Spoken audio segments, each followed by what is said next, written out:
Cuisineer has been out for a few weeks now, so it has been given the time to age. After reading a lot of reviews on the game, it is clear that you guys are still experiencing some problems, like that you can save per day. Today we are looking at all the problems you still face in the town, the restaurant and the dungeons. Also, happy holidays. A problem from people that I don't understand at all is that you have to go to the dungeon to run your restaurant. I mean, that's the whole concept of the game. If you don't like that, don't buy the game. People find it pretty annoying when you lose stuff when you die. Because a full inventory is around 25 slots, can go up if you upgrade it, and upon dying you lose 20 slots.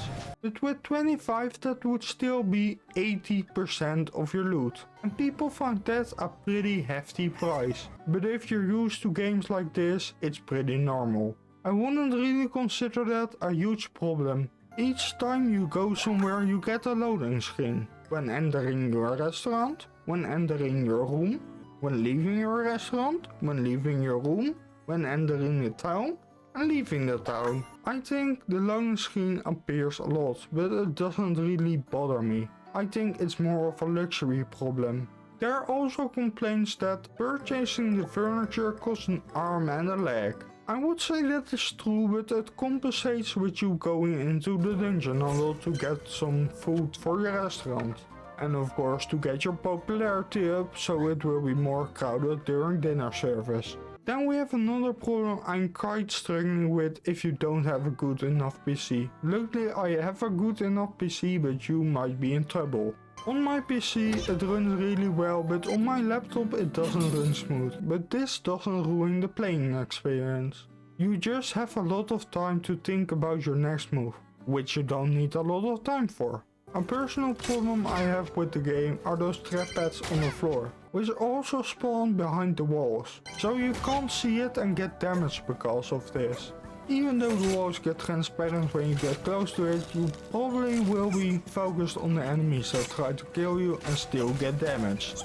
A thing you can endlessly complain about and nothing will be done to it at all is the fact that you can't move the cash register and the carpet in the kitchen. The thing that is really off-putting is the kitchen gameplay, especially if you're coming from the delicious dungeon where you had to cook the dishes yourself. But the kitchen gameplay is just so simplified. Eventually it gets harder with the shops increasing popularity and there being thieves and nobles, but it just lacks something in the cooking progress. What I find especially good in the game is how well the customers were thought of. They have a fun little story you can read, but they also have their own pace of walking. Kids are the fastest of the bunch, and a little slower are the commoners, tourists and soldiers.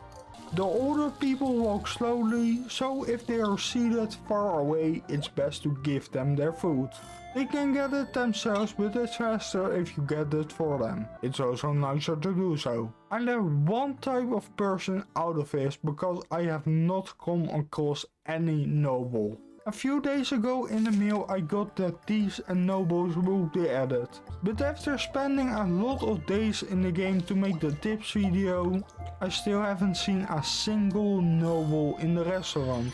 I do have some Rego chairs and completed some quests of the noble people in town, but I still haven't found any noble people in the restaurant. By the way, you can see that they are noble people by their oversized dress. So I feel like I'm missing something here.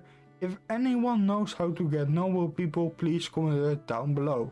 The one problem that haunts me all of the time is the calendar. The stuff where you find on when whose birthday is. It's either a physical thing or a thing I still need to explore. So far I'm really enjoying the game. The fact that you need to support your restaurant by going into the dungeon makes it a good 2-activity game.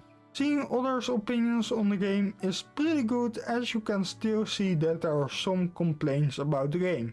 If you have decided to play this game and want some tips on it, click here. Thank you for watching, happy holidays, until next time.